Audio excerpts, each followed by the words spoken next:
Today we got a 2023 Yamaha R1M in for a Woolwich ECU flash and tune. The client's from quite far out of town, travelled 15 hours to get here to get his bike mapped. So hopefully we can meet his expectations. Basically he's looking for, it's his daily ride, so he's looking for smooth, consistent power, nothing too out of control. So we're going to just try and work on all the restrictions and everything else. I decided to remove the fairing panels because I saw that I can't even get my finger in next to the exhaust, and those beautiful little thin carbon panels might bubble. So instead of taking risks and having tears at the end of the day, let's have a happy customer and not damage his bike. Thanks so much. Let's see what she does on the pre-run. Thanks for subscribing, and thanks for... I actually made quite a bit of data previously, but unfortunately I have to start again, so I'll have to try and recreate everything because my iPhone, you can see I put these ledgers on here now, came off and hit the dyno and went straight between the wheel and the roller. I swear.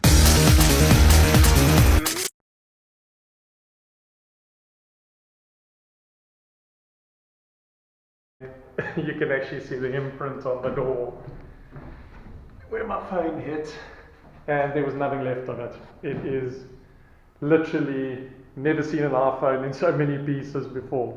But yeah, so we're going to do another pre-run, and then I'm going to get tuning on it, and then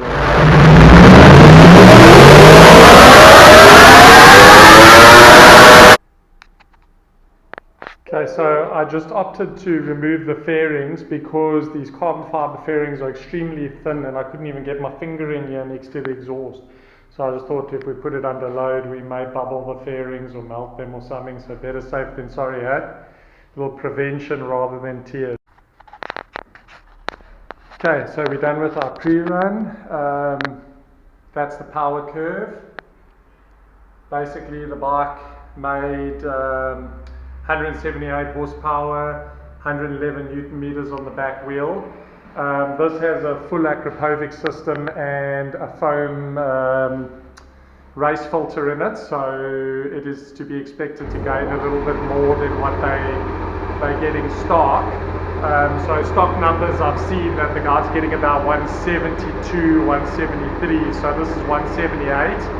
You can see the fuel mixture is extremely inconsistent, and then on top it actually spikes quite lean, so that's quite surprising. But on the curve you can see the usual suspects there for the noise control, and they dip everything down.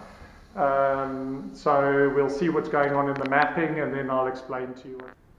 Okay, just going to run through the software a bit. This is the base map. So what we plan to do, disable the top speed limiter, the exhaust valve, the O2 sensor and closed loop, we need to disconnect those.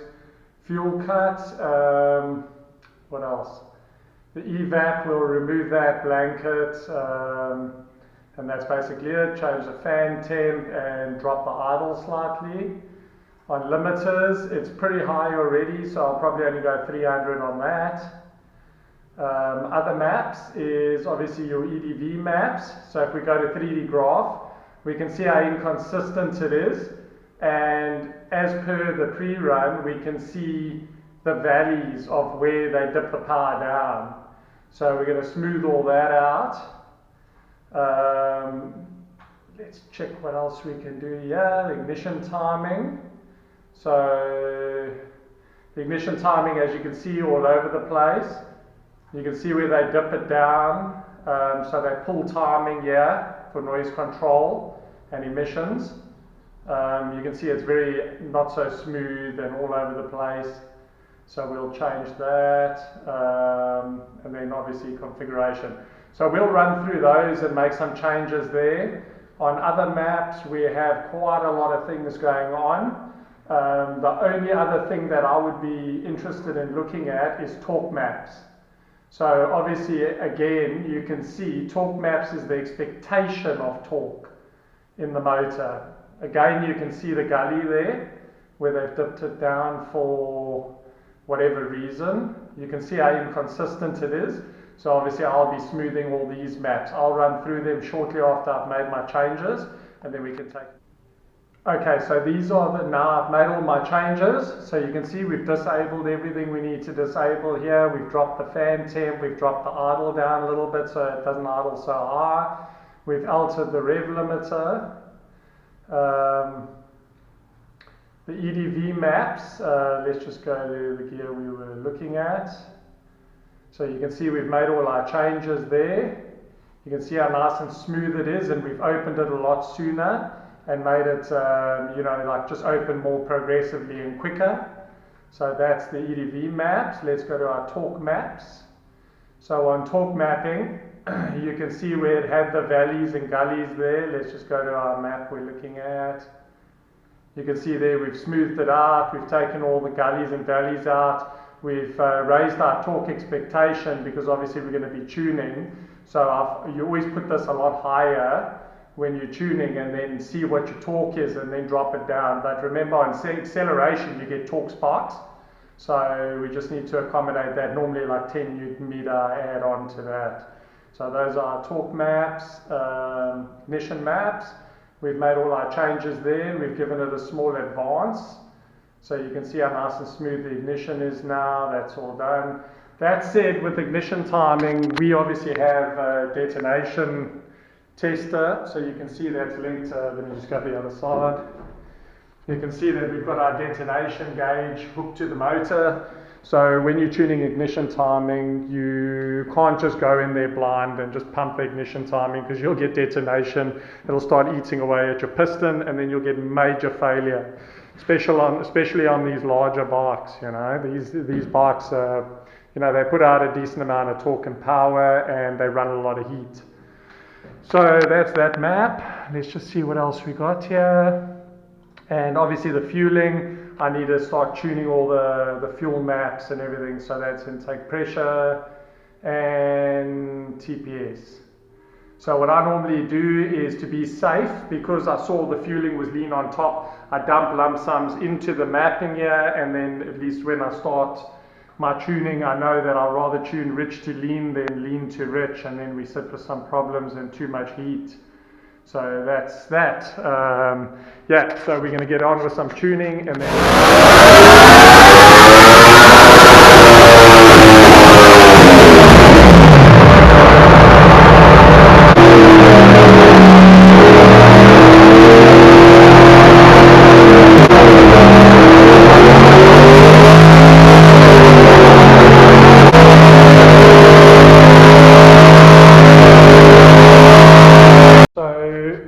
as you can see, we do tuning under load. I monitor detonation. We log AFR. So this is obviously your intake pressure mapping, which is your map sensor. And we collect as much data as we can. Obviously, there's little holes there, there's little gaps. All get smoothed out according to the values next to them. So we've got it on pretty strong smoothing. Also the TPS. Let's just go there.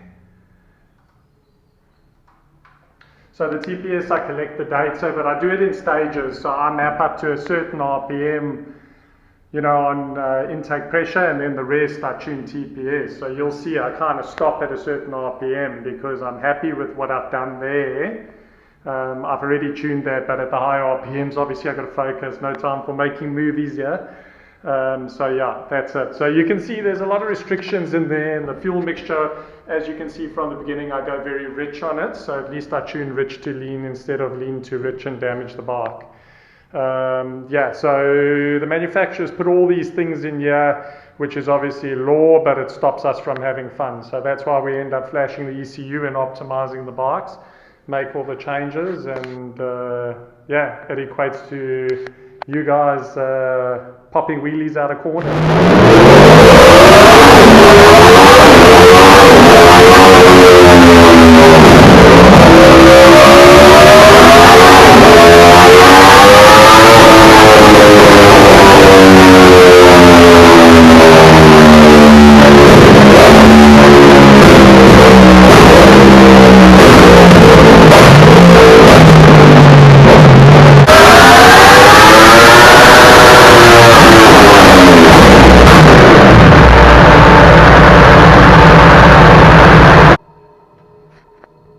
Okay, so this is the 2022 Yamaha R1M final results after the tuning.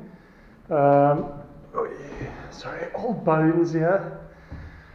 There's our new torque and horsepower curve. You can see that we've raised the rev limiter up, 300 RPMs. I didn't want to go too much because I'm not sure on these valve springs and what clearances and everything else is going on. You can see we've had a massive gain on the bottom, massive gain in the mid-range where those emissions were, and we've gained right through the rev range, and we've made it a bit more linear. So that's pretty much the best I can do. I tried to work on that, but it seems to be just the way that the timing and throttles transition, down the map. But you can definitely not feel it anymore. It was pretty aggressive. Final numbers, we've gone from 178 to 190 horsepower, and 111 to 114 Newton meters. Our fuel curve, we've smoothed that out. We've removed the closed loop area, so we're no longer in closed loop. We've smoothed that, set our fueling up. I'm pretty happy with the way the fueling responds. So at part throttle, considering that it seems the guy does long distances, Mount Isa is 15 hours away. I just made it nice and manageable for economy and power. So we try to get it as smooth as we possibly can, so the transition's nice and smooth. You can see on the horsepower how we've fixed all the bad spots on the map, and we've gained huge power on top. So that is like about 15 Newton meter difference there. So that's something you'll definitely feel on the road. Thanks so much for watching. We do get some nice bikes up here, even though we're in the small town. But hopefully the client is really happy with the bike and he gives us some good reviews. Thanks so much.